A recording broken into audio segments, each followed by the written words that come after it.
Evo Bharat channel में आपका स्वागत है। हमारा लॉन्च वीडियो नेक्सॉन के साथ था, जहां हम लेके आए थे mega compact SUV comparison test, और आज हम आपके लिए लेके आए हैं mega mid SUV comparison test. Sir Hindi तो हमारे लिए छोड़ दीजिए। अच्छा चलो आप लोग कर लो। इस सेगमेंट में Hyundai क्रेटा ने शुरू से ही एक पकड़ बना के रखी थी, लेकिन अब इस सेगमेंट में बहुत सारी नई मिड साइज एसयूवीज आ गई हैं, जैसे कि ये Citroen C3 एयरक्रॉस, ये सेल्टॉस का एक फेसलिफ्टेड वर्जन, उधर है Volkswagen टाइगुन, यहाँ पर है होंडा की नई एलिवेट, हमारे पास मारुति सुजुकी ग्रैंड विटारा भी है जिसमें आता है एक हाइब्रिड इंजन, और उस कॉर्नर में है MG की एस्टर। और इस वीडियो में हम आपको बताएंगे इनकी प्राइसिंग, इनकी सेफ्टी, क्या क्या फीचर्स है इनमें, कितनी कंफर्टेबल है ये, क्या पावर ट्रेन ऑप्शंस आते हैं और बहुत कुछ। तो चलिए शुरू करते हैं मेगा मिड साइज एसयूवी कंपैरो। लेकिन आगे बढ़ने से पहले इस वीडियो को लाइक कीजिए, इस वीडियो पर कमेंट कीजिए इनमें से आपको कौन सी गाड़ी सबसे ज्यादा पसंद है, और हमारे ईवो भारत चैनल को अपने दोस्तों के साथ शेयर भी कीजिए। क्योंकि ये ईवो भारत चैनल है, हम इस वीडियो की शुरुआत करेंगे ड्रैग रेसेस के साथ। और आज की ड्रैग रेस में हमारे पास है किया सेल्टॉस और Volkswagen टाइगुन। इसमें है DCT गियरबॉक्स, इसमें है DSG, दोनों ही 1.5 टर्बो पेट्रोल इंजन है, लेकिन पेपर पे देखा जाए तो इस सेल्टॉस में ज्यादा पावर है। जीतेगा कौन, देखते हैं। सो राउंड 1 शुरू करते ही हमने दोनों गाड़ियों को स्पोर्ट मोड में डाला और उनका AC ऑफ रखा, और जैसे कि आप देख सकते हैं कि सेल्टॉस को एक अच्छा लॉन्च मिला और काफी अच्छी लीड लेके वो राउंड 1 को जीत गई।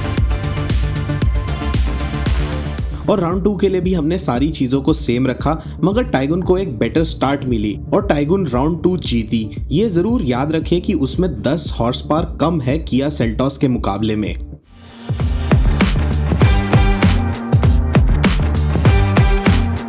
और अब बारी है फाइनल राउंड की एक विनर डिसाइड करने के लिए। क्योंकि पहले के राउंड्स में टाइगुन पे ब्रेक टॉर्क काम नहीं आ रहा था, हमने इस बारी सेल्टॉस को भी ब्रेक टॉर्क नहीं किया, और राउंड 3 में भी टाइगुन को एक बेटर स्टार्ट मिला और एक गाड़ी की लेंथ की लीड रख के वो जीत गई इस रेस को। और ये रहे Volkswagen Tiguan versus Kia Seltos की ड्रैग रेस के रिजल्ट्स। हमारी पहली ड्रैग रेस से ये तो पता चल गया कि Volkswagen टाइगुन है इस सेगमेंट की सबसे फास्टेस्ट एसयूवी, लेकिन अब हमारी दूसरी ड्रैग रेस में है होंडा एलिवेट, जिसके को मिलता है एक 1.5 litre naturally aspirated petrol engine, साथ में CVT गियरबॉक्स। इस तरफ है Citroen C3 एयरक्रॉस, जिसको मिलता है एक 1 लीटर टर्बो पेट्रोल इंजन, मगर इसको मिलता है एक मैनुअल गियरबॉक्स। ये याद रखिए, C3 एयरक्रॉस को सिर्फ एक मैनुअल गियरबॉक्स मिलता है। और अभी हम देखेंगे कि इस रेस का विनर कौन होगा। राउंड 1 में होंडा एलिवेट को CVT गियरबॉक्स की वजह से एक अच्छा लॉन्च मिला और वो राउंड 1 जीती काफी आराम से।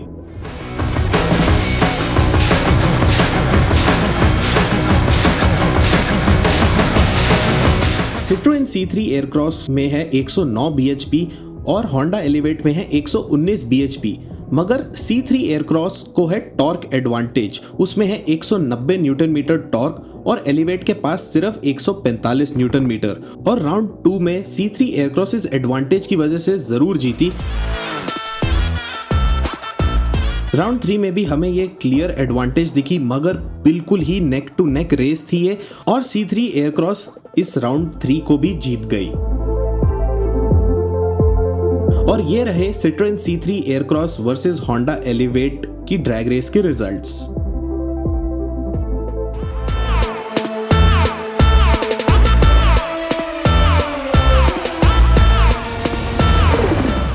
तो ड्राइविंग इंप्रेशन मैं शुरू कर रहा हूँ होंडा की एलिवेट के साथ, बिकॉज ये इकलौती गाड़ी है इस सेगमेंट में जिसको मिलता है एक नेचुरली एस्पिरेटेड इंजन, और इस इंजन की जितनी तारीफ की जाए उतनी कम है। ये इंजन इस गाड़ी का हाईलाइट है, लेकिन इस गाड़ी का सबसे बड़ा ड्रॉबैक भी है।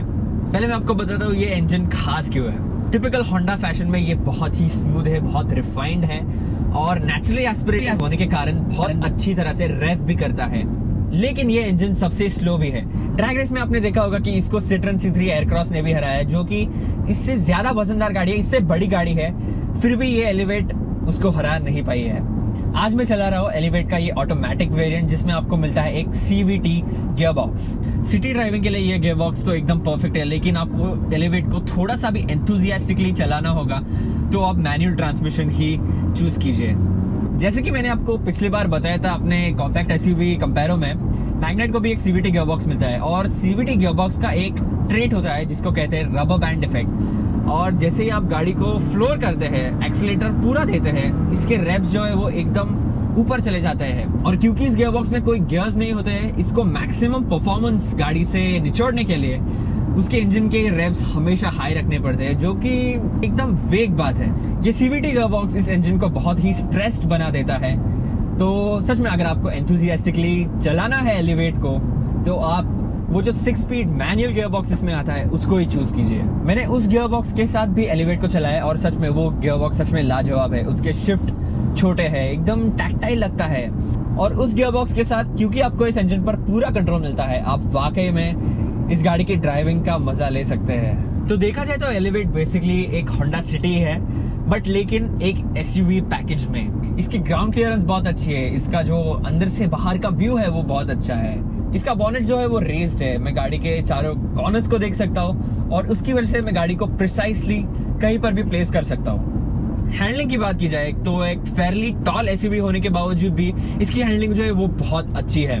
कॉर्नर्स में फ्लैट रहती है, बॉडी रोल है थोड़ा सा है, बट वो बहुत ही ज्यादा कंट्रोल्ड है और इसीलिए आपको एलिवेट चलाने में बहुत मजा आता है। ओवरऑल देखा जाए तो एलिवेट एकदम ही अच्छा पैकेज है, लेकिन ये बहुत ही सिंपल है यार। इसकी जो स्टाइलिंग है वो ज्यादा रेडिकल नहीं है। इसका जो इंटीरियर है वो उसमें कुछ वाव फैक्टर नहीं है। कंपेटिटर्स के बदले तो ये बहुत ही ज्यादा सिंपल है। इसको फीचर्स भी कंपटीशन के कंपैरिजन में कम मिलते हैं, बट अगर आपको एक सिंपल मिड साइज एसयूवी चाहिए जो बहुत सारी चीजें बहुत अच्छे से करती है लेकिन किसी भी चीज में परफेक्ट नहीं है, तो आप होंडा एलिवेट को जरूर कंसीडर कीजिए। ये होंडा एलिवेट भी C3 एयरक्रॉस की तरह इस सेगमेंट में एक ब्रांड न्यू गाड़ी है। हर एक चीज ट्रेडिशनल है। आप देखें तो इसका हेडलैम्प एक ट्रेडिशनल जगह पे है, फॉग लैम्प ट्रेडिशनल है और एक बड़ा ही ट्रेडिशनल एसयूवी डिजाइन है। एक बड़ी सी ग्रिल और कॉम्प्लीमेंट करती है। मगर एक चीज इसके बारे में बोलनी पड़ेगी कि ये बाकी गाड़ियां जो इस टेस्ट में उनकी तरह ये कहीं पे रोड प्रेजेंस में मार जरूर खाती है, मगर हम आपको बताते हैं इसके इंटीरियर्स में क्या नया है और क्या क्या फीचर्स इसको मिले हैं। अब हमें होंडा एलिवेट की फ्रंट सीट पे और आपको बताएं तो जैसे ही आप गाड़ी में बैठते हो तो आपको ऐसा लगता है कि आप एक होंडा सिटी के एसयूवी फॉर्म में बैठ गए हो।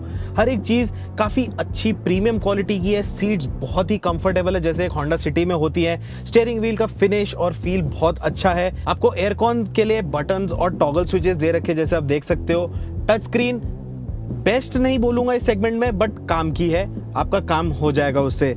यहाँ पे मैनुअल हैंड ब्रेक है। बाकी की जो टेस्ट पे गाड़ी है उनमें आपने देखा है कि एक पावर ई ब्रेक की तरह है आपके पास। ये हमारे पास सीवीटी गियरबॉक्स है और इसमें एक वायरलेस चार्जिंग फैसिलिटी भी है और इसकी प्रीमियमनेस को ऐड करती है ये वुड फिनिश, साथ में ये चॉकलेट ब्राउन इंटीरियर्स और इसको एक पैनोरामिक सनरूफ नहीं, सिर्फ एक रेगुलर सनरूफ दी गई है। अब आपको ले चलते हैं इसकी पीछे की सीट पे। हमें होंडा एलिवेट की बैक सीट में और एक तरीके से देखे तो काफी प्रीमियम तरीके से उन्होंने इस सीट को डिजाइन किया है। ये चॉकलेट ब्राउन इंटीरियर्स काफी अच्छे हैं दिखने में। सीट कंफर्टेबल है, लेग रूम काफी अच्छा है, हेड रूम भी डिसेंट है। इसको एक रेगुलर सनरूफ है तो आप पैनोरामिक सनरूफ नहीं है तो आपको उस वजह से हेड रूम काफी अच्छा मिलता है। इधर आपके पास रियर एसी वेंट्स है। एक चीज नोटिस करनी पड़ेगी कि यहाँ पे एक 12 वोल्ट का पावर सॉकेट है। कोई टाइप ए या टाइप सी पावर पोर्ट्स नहीं है फोन चार्ज करने के लिए, सिर्फ एक 12 वोल्ट का पावर आउटलेट। साथ में आपको यहाँ पे आर्मरेस्ट है जिसमें कप होल्डर्स हैं, एक छोटे साइज का एक बड़े साइज का, तो आप देख लीजिए आपको कौन सा यूज करना है। बट एक चीज मेरे को बताइए जो मैंने पिछले वीडियो में भी पूछा था, क्या आपको आर्मरेस्ट कप होल्डर्स के साथ पसंद है या उनके बिना? अब आपको ले चलते हैं होंडा एलिवेट की बूट दिखाने और उसकी बूट स्पेस के बारे में आपको बताने। होंडा एलिवेट को इस सेगमेंट की तीसरी सबसे बड़ी बूट स्पेस दी गई है। इसको मिलता है 458 लीटर का बूट स्पेस कैपेसिटी। और आप एक चीज नोटिस करेंगे तो इसको भी क्रेटा की तरह काफी डेप्थ, काफी गहराई दी गई है, तो आप काफी सारा सामान इसमें बड़ी आराम से लोड कर सकते हो। होंडा एलिवेट की प्राइसिंग शुरू होती है 11 लाख रुपयों से। ये जो टॉप एंड सीवीटी वेरिएंट है इस डुअल टोन कलर के साथ वो आपको पड़ेगा 16,28,000 रुपयों में। और ये एलिवेट को बनाता है इस सेगमेंट की दूसरी सबसे सस्ती गाड़ी। लेकिन दूसरी गाड़ियों के टॉप एंड वेरिएंट्स के कंपैरिजन में इसमें कम फीचर्स मिलते हैं, जैसे कि इसे सिर्फ एक सेमी डिजिटल क्लस्टर मिलता है। इसको एक 360 डिग्री कैमरा भी नहीं मिलता और इसमें आपको टर्बो पेट्रोल इंजन का ऑप्शन भी नहीं मिलता।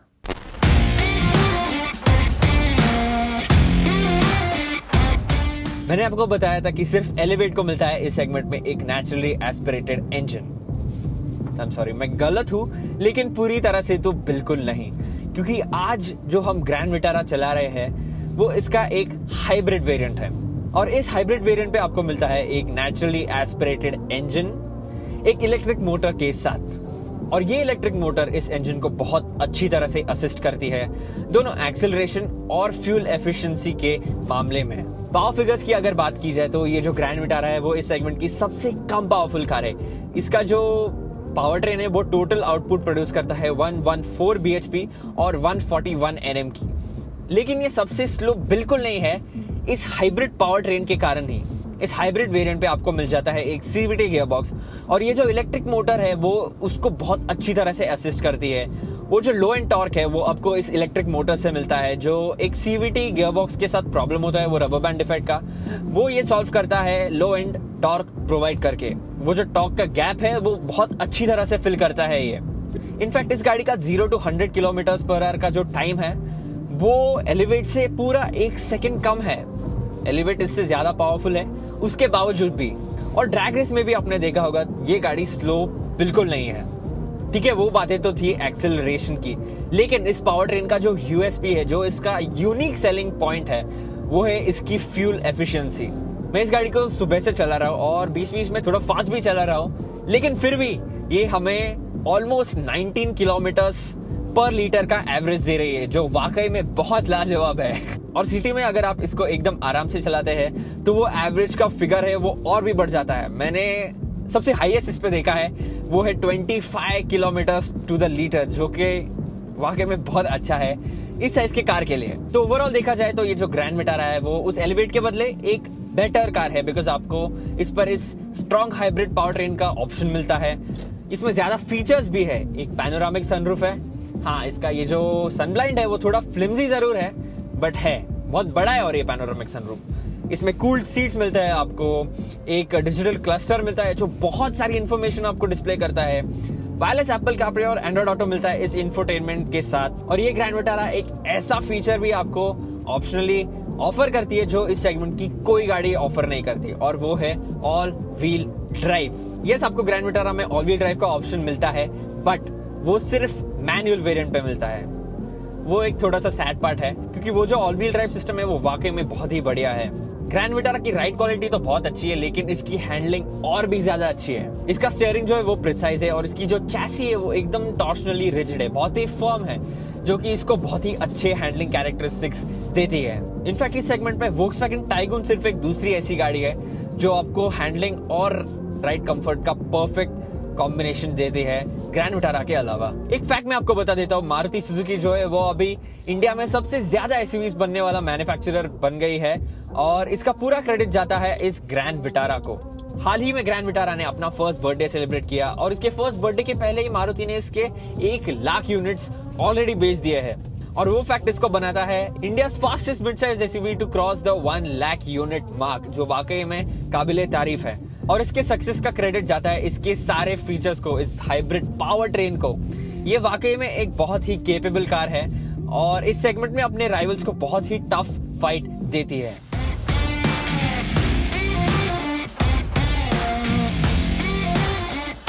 अब इस मारुति सुजुकी ग्रैंड विटारा की बात करें तो इसके एक्सटीरियर को काफी स्टाइलिश, काफी शार्प लुक्स दिए गए हैं, काफी मस्कुलर और बॉक्सी है। हमारे ऑफिस में काफी बार एक डिबेट चल रही होती है कि क्या grand Vitara Toyota Hyryder से बेटर है दिखने में या नहीं। मेरी फेवरेट एक्चुअली में हाई राइडर है। आप हमें कमेंट्स में बताइए कि आपको दोनों गाड़ियों में से कौन सी पसंद है। और अब चलते हैं ग्रैंड विटारा के इंटीरियर्स को देखने। ग्रैंड विटारा के इंटीरियर्स की बात करें तो जो कैबिन है वो काफी साइलेंट है, काफी शांत है, क्योंकि जब आप गाड़ी को स्टार्ट करते हो तो वो ईवी मोड में स्टार्ट होती है, जिससे कोई आवाज नहीं आती और आप बिल्कुल पिन ड्रॉप साइलेंस में रहते हो। बाकी अगर फिट फिनिश की बात करें तो बहुत ही प्रीमियम है। कुछ जगहों पे हार्ड प्लास्टिक्स है जो कि थोड़े से लो लगते हैं क्वालिटी में, बट उसके अलावा बहुत ही अच्छी चीजें हैं। सीट्स कूल्ड हैं, साथ में हर एक जगह पे एक बटन दिया हुआ है। यहाँ पे एसी के लिए आपको सारे बटन्स दिए हुए हैं। आपको एक हेड्स अप डिस्प्ले भी दिया हुआ है जिसको आप बटन से भी कंट्रोल कर सकते हो। अगर आपको नहीं चाहिए तो आप एक बटन दबा के लॉन्ग प्रेस करके उसको बंद कर सकते हो और लॉन्ग प्रेस करके आप उसको स्टार्ट भी कर सकते हो। आपको पैनोरामिक सनरूफ है, बट एक उसका सबसे बड़ा दिक्कत ये है कि जो उसका ब्लाइंड है वो बहुत ही हल्का है, तो अगर बहुत धूप है तो उसकी सारी लाइट अंदर आती है। अब ग्रैंड विटारा की रियर सीट की बात करें तो आप एक काफी कंफर्टेबल एनवायरनमेंट में आ जाते हो। आपके पास डिसेंट नी रूम है, लेकिन हेडरूम काफी टाइट है। सो अगर आप करीब 6-6.5 फुट के हो तो शायद आपको हेडरूम में दिक्कत आएगी। साथ ही साथ यहाँ पे एसी वेंट्स है और आपको एक टाइप ए और एक टाइप सी पोर्ट मिलता है, और साथ में यहाँ पे एक आर्मरेस्ट है कप होल्डर्स के साथ। अब चलते हैं बूट स्पेस की तरफ। इस मारुति सुजुकी ग्रैंड विटारा की बूट स्पेस है 373 लीटर। ये याद रखिए 373 है स्टैंडर्ड वेरिएंट की, हाइब्रिड वेरिएंट की नहीं। हमारे पास जो हाइब्रिड वेरिएंट है उसकी है बूट स्पेस 265 लीटर, जो कि इस सेगमेंट की सबसे छोटी बूट है। क्यों छोटी है? क्योंकि सारा हाइब्रिड टेक्नोलॉजी इसके अंदर है। अब आप एक चीज ये भी नोटिस करिए कि ग्रैंड विटारा का डिजाइन और डायमेंशन बहुत ही अच्छे, लेकिन उसके बावजूद भी ये एक बहुत ही छोटी बूट है। मारुति सुजुकी ग्रैंड विटारा की प्राइस रेंज शुरू होती है 10,70,000 रुपयों से, और इसे मिलता है एक 1.5 लीटर का नेचुरली एस्पिरेटेड पेट्रोल इंजन, जिसके साथ आप चूज कर सकते हैं 5 स्पीड मैनुअल या 6 स्पीड का टॉर्क कन्वर्टर ऑटोमेटिक गियरबॉक्स। आपको ऑल व्हील ड्राइव का भी ऑप्शन मिलता है इस गाड़ी के साथ, और आप इस गाड़ी पर एक स्ट्रॉन्ग हाइब्रिड सिस्टम भी चूज कर सकते हैं जो कि टोयोटा ने डेवलप किया है। ये स्ट्रॉन्ग हाइब्रिड वेरिएंट आपको पड़ेगा 19,80,000 रुपयों में, और ये ग्रैंड विटारा को बनाता है इस सेगमेंट की दूसरी सबसे महंगी गाड़ी।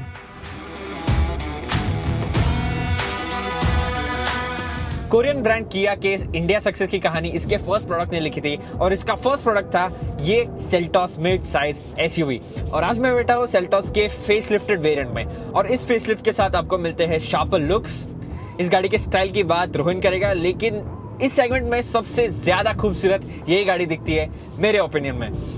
और आपको एक 1.5 लीटर का नया टर्बो पेट्रोल इंजन भी मिलता है इस गाड़ी के साथ। अभी ये प्रोड्यूस करता है 158 bhp, और वो पावर फिगर सबसे क्लास लीडिंग है। ये इंजन किया और Hyundai ने अपने अलग अलग प्रोडक्ट्स को भी दिया है, जैसे कि किया करेंस में आपको मिलता है, नए Hyundai वर्ना में मिलता है, और ये इंजन अब लोकली प्रोड्यूस्ड है। और इसकी वजह से Hyundai और किया दोनों मैन्युफैक्चरर्स को कॉस्ट कंट्रोल में बहुत ज्यादा मदद मिलती है। इस इंजन के साथ अभी मिलता है आपको एक 7 speed DC T gear box, और ये गियर बॉक्स उतना अच्छा नहीं है जितना आप एक्सपेक्ट करेंगे। मैं आपको बताता हूँ क्यों।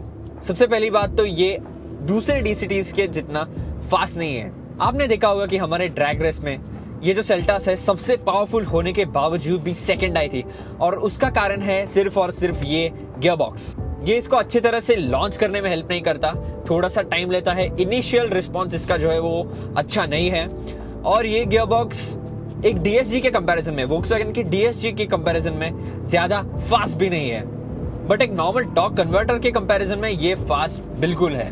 और DCT होने के बावजूद भी ये ज्यादा स्मूथ नहीं है।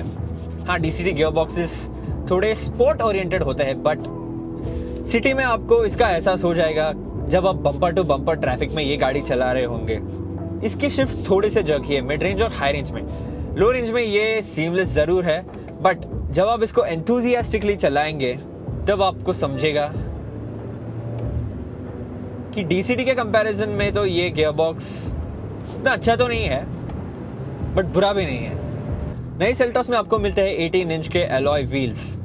ये एलॉय व्हील्स दिखने में तो भले ही बहुत खूबसूरत जरूर है, बट इनका असर इसकी राइड क्वालिटी पर पड़ा है। अभी सेल्टॉस पहले ही एक स्टिफ एसयूवी थी, स्टिफ राइडिंग एसयूवी थी, और कस्टमर्स ने भी किया को बहुत कंप्लेन किया था कि ये बहुत ही स्टिफ है, बट इन 18 इंच के एलॉय व्हील्स की वजह से इसकी राइड क्वालिटी और भी ज्यादा स्टिफ हो गई है।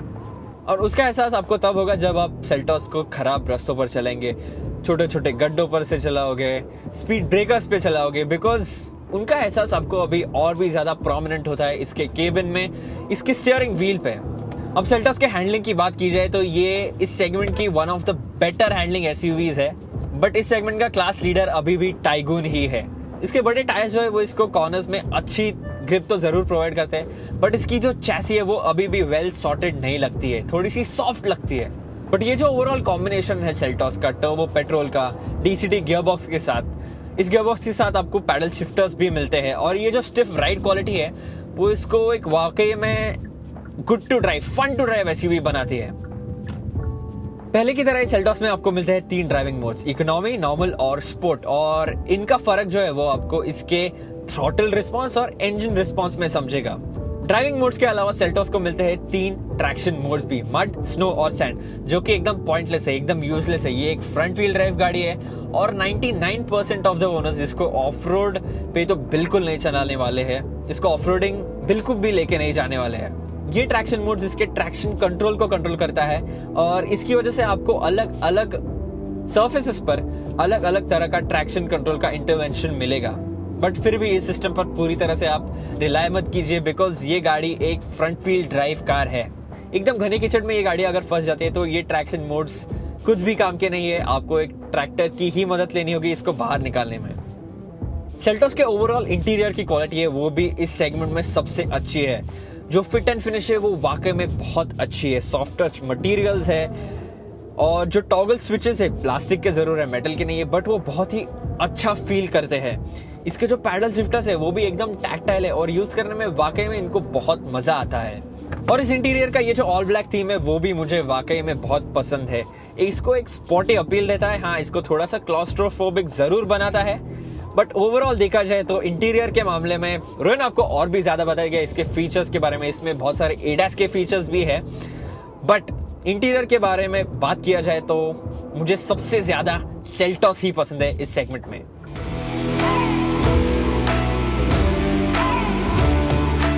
किया सेल्टॉस शुरू से ही एक बहुत ही सुंदर और बहुत ही हैंडसम गाड़ी रही है और अब इस फेसलिफ्ट में भी किया ने बहुत सी छोटी मोटी चीजें बदली हैं, जैसे कि अब एक नया हेडलैम्प यूनिट है, नया बम्पर है और पीछे के टेल लैंप्स भी नए हैं। ये सारे चेंजेस और जो नई चीजें आई हैं वो इस गाड़ी को और भी सुंदर कर देती हैं। अब चलते हैं इस गाड़ी के अंदर और बात करते हैं इसके इंटीरियर्स की। अब हमें किया सेल्टॉस के इंटीरियर्स में और आपको बताते हैं कि सबसे पहले जो ड्राइवर सीट है वो आप इलेक्ट्रिकली एडजस्ट कर सकते हो, जो स्टीयरिंग है वो आप दोनों रेक और रीच दोनों के लिए एडजस्ट कर सकते हो। फिर साथ में आपके पास यहाँ पे पेडल शिफ्टर्स है, एक बहुत ही प्रीमियम क्वालिटी का गियर शिफ्टिंग नॉब भी है। साथ में आप अलग अलग ड्राइव मोड सिलेक्ट कर सकते हो। आपके पास कूल्ड सीट्स है, यहाँ पे आपके पास स्टोरेज स्पेस है, आप कप होल्डर की तरह यूज भी कर सकते हो और छोटी मोटी चीजें भी डाल सकते हो। यहाँ पे सीट्स बहुत ही कंफर्टेबल है, बहुत ही प्रीमियम मटेरियल यूज हुए हैं और एक तरीके से बोलेंगे ये इंटीरियर बहुत ही प्रीमियम बनाया गया है। कुछ चीजें हैं जहां पे हार्ड प्लास्टिक यूज हुआ है बट उसको हम थोड़ा नजरअंदाज कर सकते हैं। और साथ में इसको एक नई इंफोटेनमेंट और डिजिटल क्लस्टर स्क्रीन मिलती है जो कि अब थोड़ा सा ड्राइवर की तरफ ओरिएंटेड है और ये रिप्लेस करती है पुरानी वाली बॉक्सी डिजाइन को, जो कि एक बहुत ही अच्छी इंप्रूवमेंट है। अब किया सेल्टॉस की बैक सीट की बात करें तो कंफर्ट और प्रीमियमनेस बहुत ज़्यादा है, लेग रूम अच्छी है, हेड रूम भी आपके पास काफ़ी डिसेंट है। साथ ही साथ आपको रियर एसी वेंट्स हैं, 2 USB टाइप C पोर्ट्स हैं और साथ में एक आर्मरेस्ट भी है जो कि कप होल्डर्स के साथ मिलता है आपको।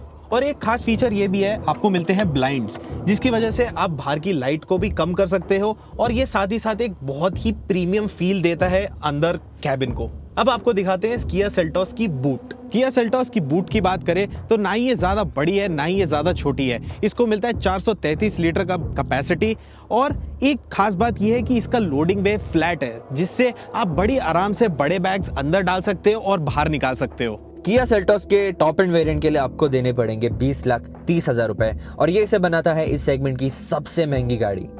लेकिन इस गाड़ी में आपको सबसे ज्यादा फीचर्स भी मिलते हैं।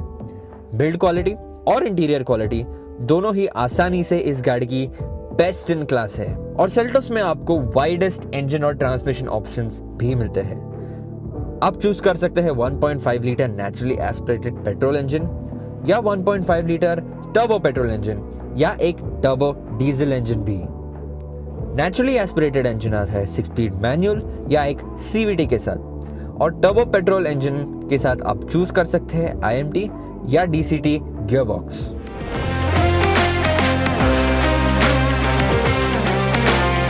इस गाड़ी में आप दूसरे SUVs के कंपैरिजन में नीचे बैठते हैं और इसका जो स्टीयरिंग व्हील है उसको भी आप रीच और रेक दोनों के लिए एडजस्ट कर सकते हैं और उसकी वजह से आप एक परफेक्ट ड्राइविंग पोजीशन सेट कर सकते हैं। और वो चीजें इस गाड़ी के एक्सीलेंट डायनामिक्स को और भी निखारती है। आपको ऐसा लगता है कि आप एक कई गुना छोटी गाड़ी में बैठे हैं और उसकी वजह से आप इस गाड़ी को बहुत एंथुजियास्टिकली चला सकते हैं। और एंथुजियास्टिकली चलाने की बात मैं कर रहा हूं तो मैं इस 1.5 लीटर TSI इंजन को कैसे भूल सकता हूं।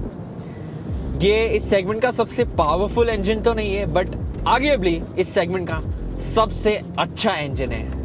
इसका response through the rev range बहुत ही ज्यादा अच्छा है और उस रिस्पॉन्स को कॉम्प्लीमेंट करता है ये फास्ट शिफ्टिंग DSG गियरबॉक्स।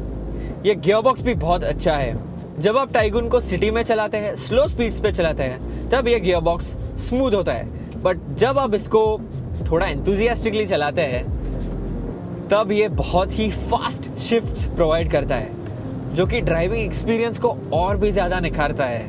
और इस अमेजिंग पावर ट्रेन को सपोर्ट करती है टाइगुन की एक्सीलेंट चैसी, जो कि टॉर्शनली बहुत ही ज्यादा रिजिड है। इस रिजिड चैसी की वजह से इस गाड़ी की हैंडलिंग तो बहुत अच्छी है, बट उससे भी एक इम्पॉर्टेंट चीज, ये गाड़ी बहुत सेफ भी है। इनफैक्ट टाइगुन इस सेगमेंट की इकलौती कार है जिसको GE NCAP क्रैश टेस्ट में पूरे 5 स्टार्स मिले हैं, जो कि वाकई में काबिले तारीफ है। अब हैंडलिंग की बात करें तो इस अमेजिंग चैसी की वजह से टाइगुन को वापस 5 आउट ऑफ 5 स्टार्स ही मिलने चाहिए।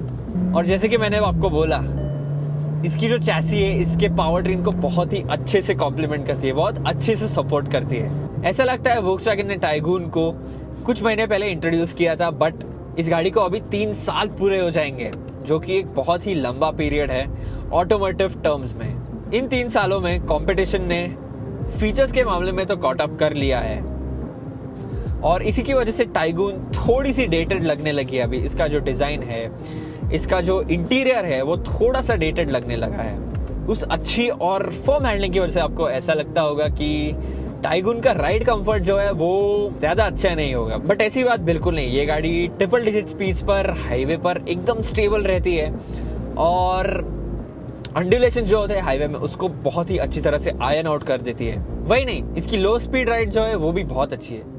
हाँ, C3 जितनी अच्छी तो नहीं है, बट आप इसकी छोटी छोटी कमियों को जल्दी भूल जाते हैं जब आप इसे चलाना स्टार्ट करते हैं, क्योंकि इस सेगमेंट को अभी भी आपको एक ऐसी SUV चाहिए जो कि कंफर्टेबल है, रिलेटिवली कंफर्टेबल है, बट सबसे बेस्ट ड्राइविंग एक्सपीरियंस प्रोवाइड करती है। तो आप सिर्फ और सिर्फ टाइगुन को ही चूज कीजिए।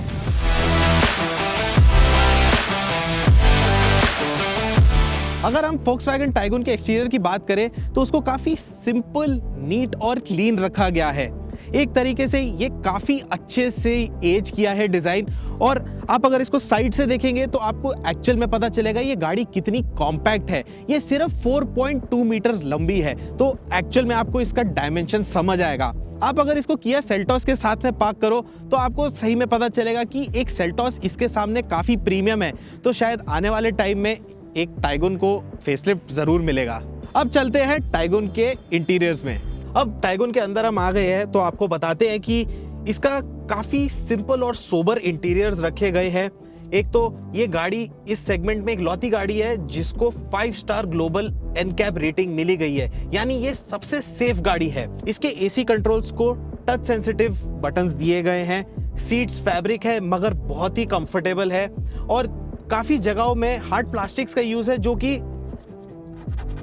इतना अच्छा नहीं है। अब चलते हैं बैक सीट पे। अब हम बैठे हैं टाइगुन की रियर सीट पे, तो आप देख सकते हैं कि इसके अंदर ज्यादा लेग रूम नहीं है और ठीक ठाक हेडरूम है, क्योंकि इस गाड़ी का डायमेंशन बहुत ही कॉम्पैक्ट है। तो एक तरीके से आप देख सकते हैं कि यहाँ पे 3 लोग इतने कंफर्टेबली नहीं बैठेंगे, और जो मिडिल सीट पे बैठेंगे वो देख सकते हैं कि थोड़ी ऊंचाई है यहाँ पे, तो उसके ऊपर बैठेंगे जो कि कंफर्टेबल नहीं होगा। साथ ही साथ यहाँ पे एक आर्मरेस्ट भी है, तो अगर आप पीछे 2 पैसेंजर है तो आप आर्मरेस्ट का यूज कर सकते हैं। आपको रियर AC वेंट्स मिलते हैं और साथ में टाइप C USB पोर्ट्स। अब चलिए टाइगुन की बूट स्पेस देखते हैं। इस टाइगुन का बूट छोटा है मगर गहरा है, तो उस वजह से आप लंबा सामान काफी आराम से इसमें रख सकते हो। Volkswagen टाइगुन का बेस वेरिएंट इस सेगमेंट का सबसे एक्सपेंसिव बेस वेरिएंट है।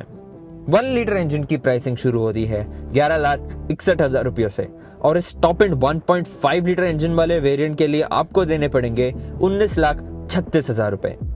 लेकिन जो लोग एंथुजियास्ट है वो ये प्राइस भर रहे हैं क्योंकि ये इंजन इस सेगमेंट का सबसे एंथुजियास्टिक इंजन है। गियरबॉक्स ऑप्शंस की बात करें तो 1 लीटर के साथ आप चूज कर सकते हैं 6 स्पीड मैनुअल या 6 स्पीड टॉर्क कन्वर्टर ऑटोमेटिक, और इस 1.5 लीटर इंजन के साथ आप चूज कर सकते हैं 6 स्पीड मैनुअल या एक 7 स्पीड का DSG।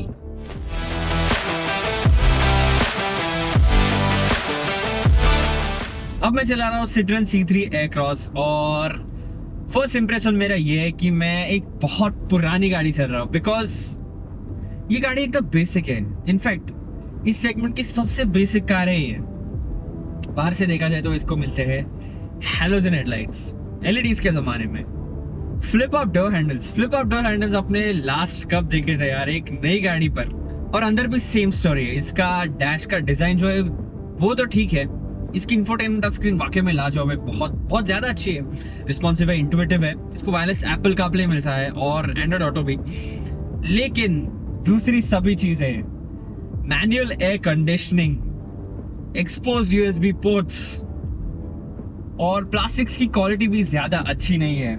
और C3 Aircross के साथ आपको सिर्फ एक ही इंजन मिलता है और एक ही गियर बॉक्स मिलता है। ये 1 लीटर का टर्बोचार्ज्ड पेट्रोल इंजन और ये 6 speed manual gear box. Citroen ने इस पर इतनी ज्यादा कॉस्ट कटिंग की है कि इसको एक स्टार्ट स्टॉप बटन भी नहीं मिलता है। मुझे तो याद नहीं है मैंने ये क्रैंक वाला सिस्टम लास्ट कब यूज किया था। अब मैं बात करता हूँ इस गाड़ी के इंजन के बारे में जिसने मुझे सबसे ज्यादा सरप्राइज किया है। ये 1 लीटर टर्बो पेट्रोल इंजन छोटा होने के बावजूद भी इस सेगमेंट में सबसे ज्यादा स्लो नहीं है, जैसे कि आपने ड्रैग रेसेस में देखा होगा। इस गाड़ी ने मैनुअल ट्रांसमिशन होने के बावजूद उस एलिवेट को हराया, और वो इंजन दोनों ज्यादा पावरफुल भी है और उसमें एक ऑटोमेटिक ट्रांसमिशन भी आता है यार, वो CVT। ये 1 litre turbo petrol engine surprisingly quick है और स्लो तो बिल्कुल नहीं लगता है। अच्छा लो एंड और मिड रेंज ग्रंट है, बट 3 सिलेंडर होने की वजह से ये थोड़ा सा अनरिफाइंड है, थोड़ा सा ग्रफ है, और वो एक्सपेक्टेड है, वो ठीक है।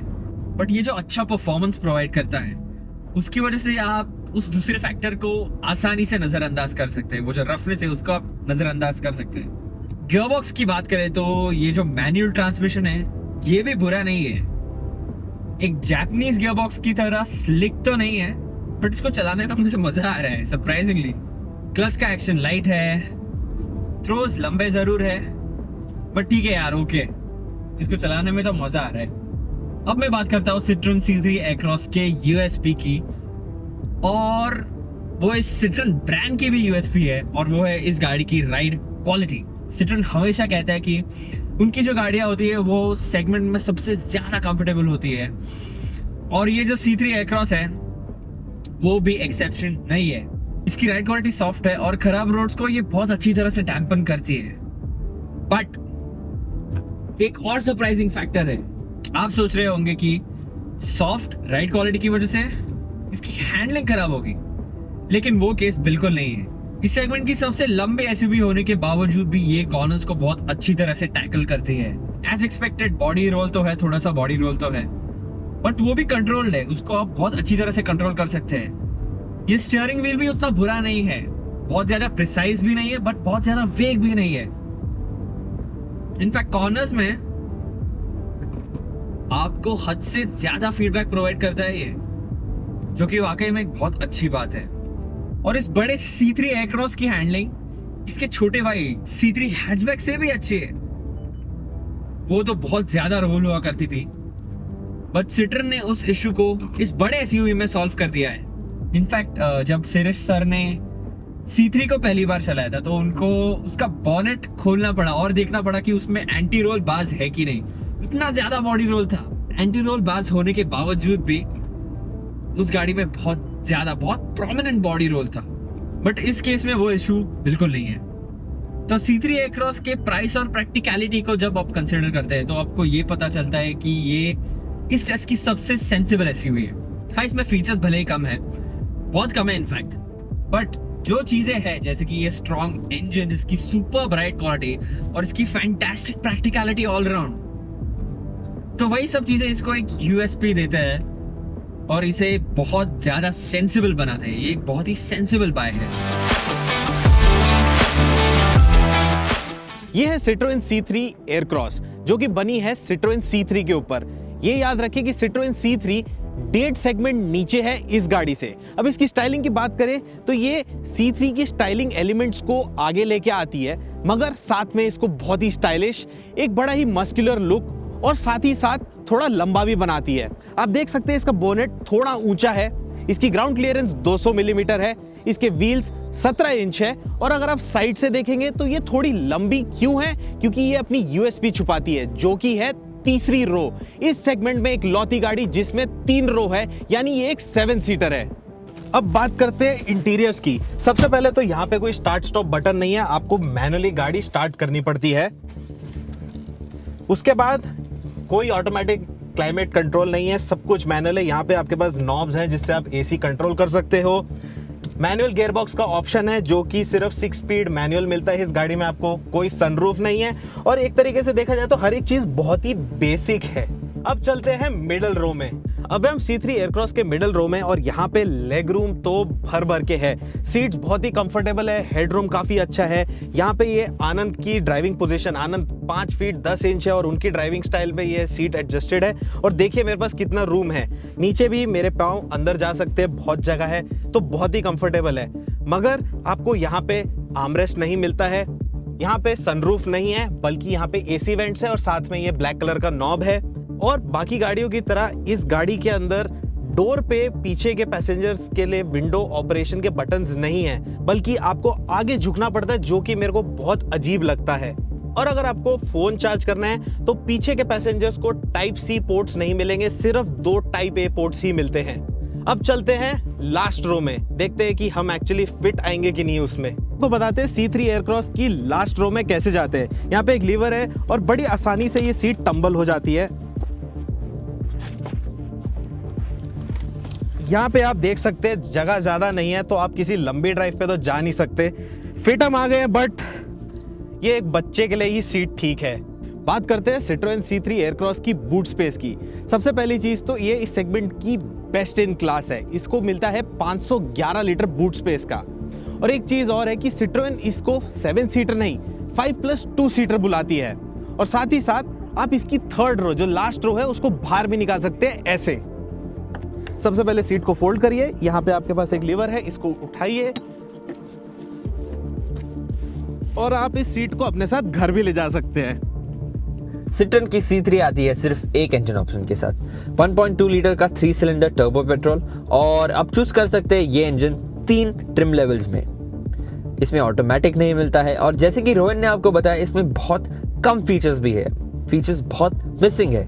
लेकिन इस कॉस्ट कटिंग की वजह से इस गाड़ी की स्टार्टिंग प्राइस सबसे लोएस्ट भी है, सिर्फ 9,99,000।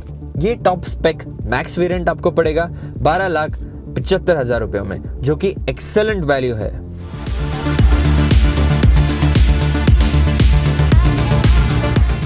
मिड साइज एसयूवी क्लास को क्रेटा क्लास यूं ही नहीं कहते हैं। लॉन्च होते ही इस गाड़ी ने इस क्लास को डोमिनेट करना स्टार्ट कर दिया और वो बात अभी भी लागू होती है। इस सेगमेंट में इसके पहले डस्टर होती थी, लेकिन अब वो नहीं है। क्रेटा और सेल्टॉस दोनों सेम ही गाड़ियां हैं, बट दोनों का जो फोकस है वो बिल्कुल अलग है। क्रेटा ये ज्यादा कंफर्ट ओरिएंटेड है और जो सेल्टॉस है वो ज्यादा स्पोर्ट्स ओरिएंटेड है। और क्रेटा का जो कंफर्ट लेवल है वो आपको इसमें बैठते ही पता चल जाता है। इसको जो सीट्स है वो ज्यादा सपोर्टिव तो नहीं है, बट इनमें बहुत अच्छी कुशनिंग है और लंबे जर्नीज पे आप गाड़ी को कितना भी चलाओ, इनमें आप थक बिल्कुल नहीं जाते। इसका स्टीयरिंग लाइट है। ओवरऑल इसके कॉकपिट का जो यूसेज है वो भी बहुत इजी है। इंफोटेनमेंट स्क्रीन मेरे पास में है, बहुत सारे बटन्स है यहाँ पर, वॉल्यूम का प्रॉपर नॉब है, एसी के कंट्रोल्स आसान है ऑपरेट करने में, और वो सेम चीज पिछले सीट को भी लागू होती है। क्रेटा इस क्लास की सबसे ज्यादा रूमी एसयूवी है, सबसे बड़ी तो नहीं है but in terms of room ये सबसे ज्यादा रूमी है। और अगेन वो बताता है कि क्रेटा ज्यादा कंफर्ट ओरिएंटेड है। आज की हमारी टेस्ट में क्रेटा इकलौती गाड़ी है जो डीजल इंजन के साथ है।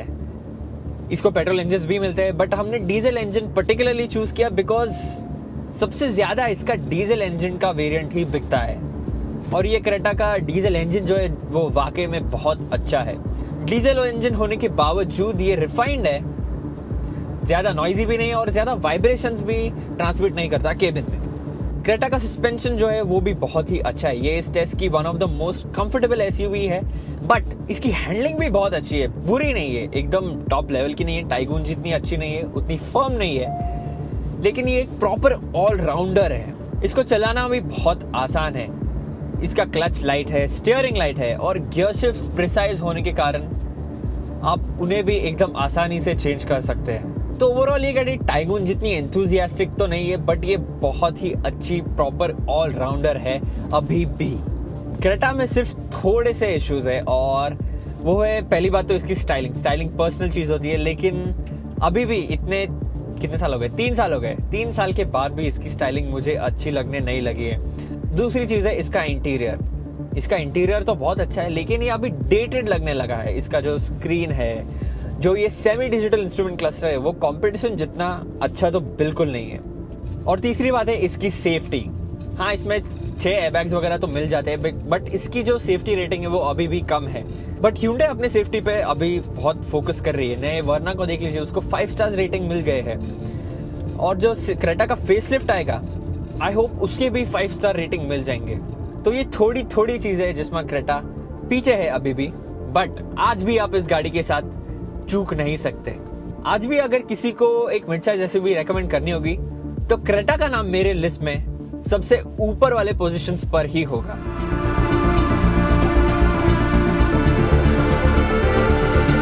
अब Hyundai क्रेटा इस सेगमेंट की बादशाह तो है ही, मगर इस टेस्ट पे सबसे पुरानी दिखने वाली गाड़ी भी।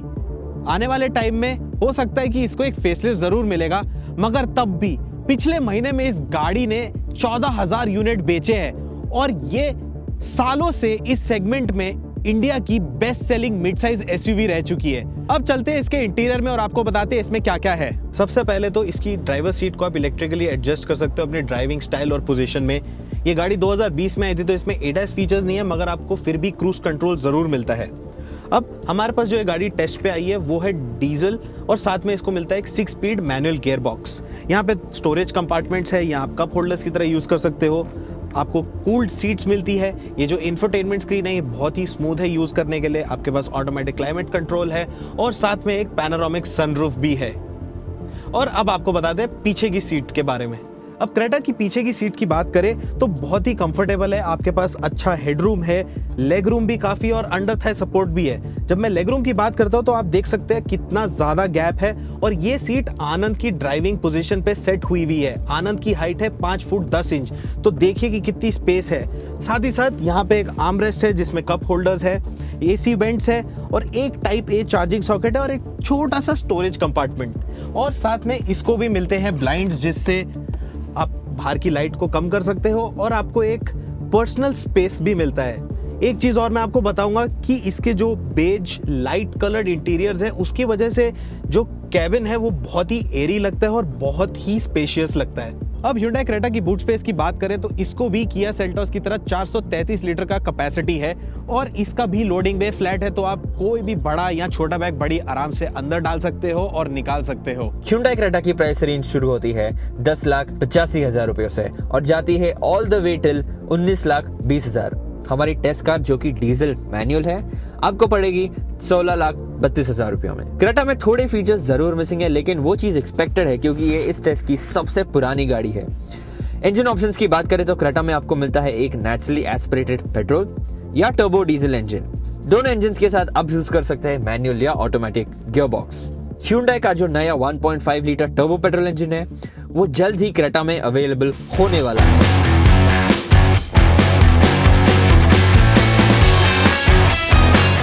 ओके, तो अब मैं चला रहा हूँ MG Aster और ये इस टेस्ट का सबसे पुराना कैंडिडेट है और सबसे पुराना कैंडिडेट होने के कारण ये गाड़ी थोड़ा सा डेटेड भी लगती है। और ना ही ये गाड़ी सबसे पुरानी है इस टेस्ट पर, बल्कि ये सबसे रेयर भी है इस कैटेगरी में। बिकॉज आप ही मुझे बताओ, आपने कितने एस्टर देखे हैं यार रोड्स पर? इस गाड़ी को अभी 2 साल होंगे इंडियन मार्केट में लॉन्च हुए और मैंने तो रोड्स पर बहुत कम एस्टर्स देखी है। मैं चला रहा हूँ एस्टर का 1.5 लीटर टर्बो पेट्रोल इंजन वाला वेरिएंट। एस्टर पर आपको मिल जाता है 1.5 लीटर का टर्बो चार्ज पेट्रोल इंजन, लेकिन ये इंजन एक 3 सिलेंडर इंजन है, ना कि 4 सिलेंडर। और इसकी वजह से दूसरे इंजन के बदले ये उतना रिफाइंड भी नहीं है। थोड़ा सा हार्श है, थोड़ा सा ग्रफ है, और इसका एहसास आपको हाई रेव्स पर होता है जब ये इंजन ज्यादा आवाज करने लगता है। दूसरे टर्बो पेट्रोल 4 सिलेंडर इंजन के बदले ये थोड़ा नॉइजी भी है। इस इंजन के साथ आपको मिल जाता है एक CVT गियर बॉक्स, एंड वो अलाउ करता है better acceleration of the line, because जो DCT होता है, जैसे कि मैंने आपको सेल्टोस में बताया, उसका इनिशियल रिस्पॉन्स जो है वो उतना शार्प नहीं होता है, बल्कि ये CVT जो है अपने रबर बैंड इफेक्ट की वजह से इसका जो इनिशियल रिस्पॉन्स है वो थोड़ा सा बेटर होता है एक DCT के कंपैरिजन में। एस्टर की राइड क्वालिटी के बारे में बात करें तो वो अच्छी तो जरूर है, कंफर्टेबल बहुत है ये गाड़ी, बट ये सॉफ्ट भी बहुत ज्यादा है और इसका असर इसकी हैंडलिंग पर पड़ता है। बहुत ही वॉलोई है जैसा कि आप देख सकते हैं, और कॉर्नर्स में इसका सबसे ज्यादा एहसास होता है बिकॉज इस गाड़ी में बॉडी रोल की कमी तो बिल्कुल नहीं है। सबसे ज्यादा बॉडी रोल करने वाली गाड़ी है ये इस सेगमेंट की। एस्टर की राइड क्वालिटी की बात करें तो इसकी राइड क्वालिटी बहुत अच्छी है। सॉफ्ट होने के कारण ये गाड़ी बहुत कंफर्टेबल है। खराब रोड्स पर आप इसको बहुत अच्छी तरह से चला सकते हैं और ये सारे गड्ढों वगैरह को एकदम अच्छे से डैम्पन करती है, लेकिन उसका असर इसकी हैंडलिंग पर पड़ा है। रीच की एडजस्टेबिलिटी स्टीयरिंग व्हील पर नहीं मिलती है और उसकी वजह से आप एक कंफर्टेबल ड्राइविंग पोजीशन इस गाड़ी में सेट नहीं कर सकते। कंफर्ट की बात अभी मैं कर रहा हूं तो इसकी सीट्स के बारे में बताना चाहूंगा। ये सीट्स कंफर्टेबल तो बहुत ज्यादा है, इसकी कुशनिंग बहुत अच्छी है। ये सीट्स इलेक्ट्रिक है। आपको लगता होगा कि एस्टर में बहुत सारे फीचर्स होंगे क्योंकि एक MG है। हाँ, इसमें फीचर्स तो है बट उतने ज्यादा भी नहीं है। ये पर्सनल वॉइस असिस्टेंट है जो एक नीट टच है, वॉइस कमांड्स को रिस्पॉन्ड करता है और बहुत अच्छे से रिस्पॉन्स करता है। इनफैक्ट एस्टर में आपको एक पैनोरामिक सनरूफ भी मिल जाता है, एक वायरलेस चार्जर भी मिल जाता है और ये बहुत ही अच्छी इंफोटेनमेंट टच स्क्रीन भी मिल जाती है। बट फिर भी कंपटीशन जो है उसने अभी कैचअप कर लिया है और इस सेगमेंट की जो दूसरी SUVs है उनमें भी ये सारे फीचर्स आपको मिल जाते हैं। हैंडलिंग की बात की जाए तो कॉर्नर्स में इसके सॉफ्ट सस्पेंशन की वजह से ये गाड़ी ज्यादा बॉडी रोल करती है और इसके चैसी से भी ज्यादा मुझको फीडबैक नहीं मिल रहा है। ये एक फन टू ड्राइव SUV तो बिल्कुल नहीं है, बट अगर आप चीजों को थोड़ा सा डायल डाउन करेंगे, अगर आप इसको आराम से चलाएंगे तो आप ये बात ऑब्जर्व करेंगे कि एस्टर जो है वो एक बहुत ही कंफर्टिंग SUV टू ड्राइव है।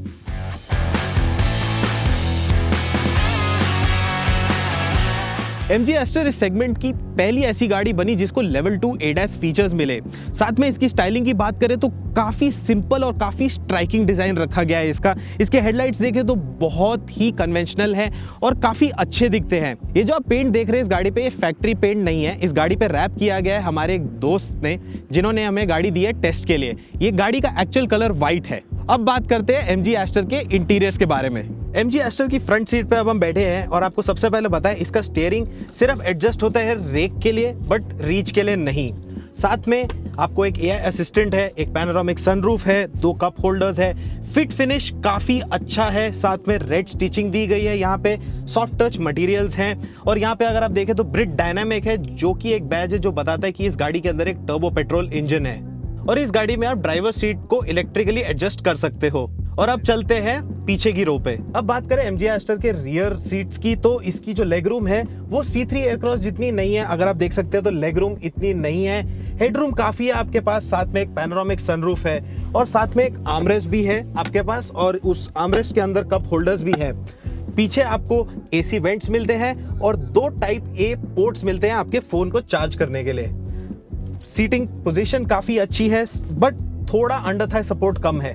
MG एस्टर की बूट स्पेस भी C3 एयरक्रॉस की तरह काफी बड़ी है। इसको मिलती है 488 लीटर की बूट स्पेस जो कि इसको बनाती है इस सेगमेंट की दूसरे सबसे ज्यादा कैपेसिटी वाली बूट। MG एस्टर की प्राइस रेंज शुरू होती है 10,80,000 रुपयों से और जाती है 18,60,000 रुपयों तक। हमने आज चलाया है इसका पुराना 1.3 लीटर का टर्बो पेट्रोल इंजन वेरिएंट जो कि CVT के साथ आता है, जो कि अभी डिसकंटिन्यू हो चुका है। अभी आपको एस्टर में 1.5 लीटर का नेचुरली एस्पिरेटेड पेट्रोल इंजन मिलता है, एक 5 स्पीड मैनुअल या एक CVT गियरबॉक्स ऑप्शन के साथ। फीचर्स की बात करें तो एस्टर को एक 360 डिग्री कैमरा और एक पैनोरामिक सनरूफ मिलती है, लेकिन इसे वायरलेस चार्जर नहीं मिलता और इसका इंफोटेनमेंट स्क्रीन जो है वो ऑपरेट करने में थोड़ा डिफिकल्ट भी है। हमारी इस mid size SUV segment test की विनर है ये Hyundai Creta। अब आप पूछोगे क्यों? इसमें काफी स्पेस है, काफी पावर ट्रेन ऑप्शंस है, फीचर लोडेड है। बस मैं मानता हूँ कि ये 3 साल पुरानी है मगर इसको एक बहुत जल्द फेसलिफ्ट मिलने वाला है। अब बात करें थ्रिल ऑफ ड्राइविंग की, क्योंकि ये ईवो भारत चैनल है, तो Volkswagen टाइगन को कोई बीट नहीं कर सकता है। काफ़ी अच्छी परफॉर्मेंस है, ड्राइविंग डायनामिक्स में बहुत हाई है, तो हमारे लिए तो थ्रिल ऑफ ड्राइविंग में Volkswagen टाइगन है। दूसरे नंबर पे इस टेस्ट में आती है Honda Elevate, जो कि इस सेगमेंट में काफ़ी नई मिड साइज SUV है। ये आपको मैंने पहले भी बताया कि एक Honda City SUV फॉर्म में है। इसके अंदर बहुत सारी प्रीमियम चीज़ें हैं, एक रिफाइंड इंजन है, कंफर्टेबल है और काफ़ी स्पेशियस भी है। तीसरे नंबर पे आती है ग्रैंड विटारा, क्योंकि इसको मिलता है एक रिफाइंड हाइब्रिड पावर ट्रेन, काफ़ी अच्छी है चलाने में, मगर ये क्योंकि एक हाइब्रिड है तो इसकी स्पेस में मार खा जाती है और रियर सीट्स में आप थोड़ा क्रैम्प्ड भी फील करते हो। और लास्टली है ये किया सेल्टोस, जो कि एक फेसलिफ्ट है। अब आप पूछोगे कि ये पूरे टेस्ट में इतनी लो रैंक पे क्यों है। मैं मानता हूँ कि ये स्टाइलिश है, बहुत सारे फीचर्स भी है, लेकिन इसकी राइड क्वालिटी काफ़ी स्टिफ है, जो कि आपकी डेली ड्राइविंग में आप ज़रूर फील करोगे। और अगर आपको इन सभी गाड़ियों का एक डिटेल्ड एनालिसिस चाहिए तो आप ज़रूर ईवो इंडिया वेबसाइट पे जाइए और हमारे स्कोर शीट को ज़रूर देखिए। अब हमारा रिजल्ट तो आ गया कि ये Hyundai Creta विनर है। हमें कमेंट्स में बताइए कि इन मिड साइज SUVs में से आपका विनर कौन है।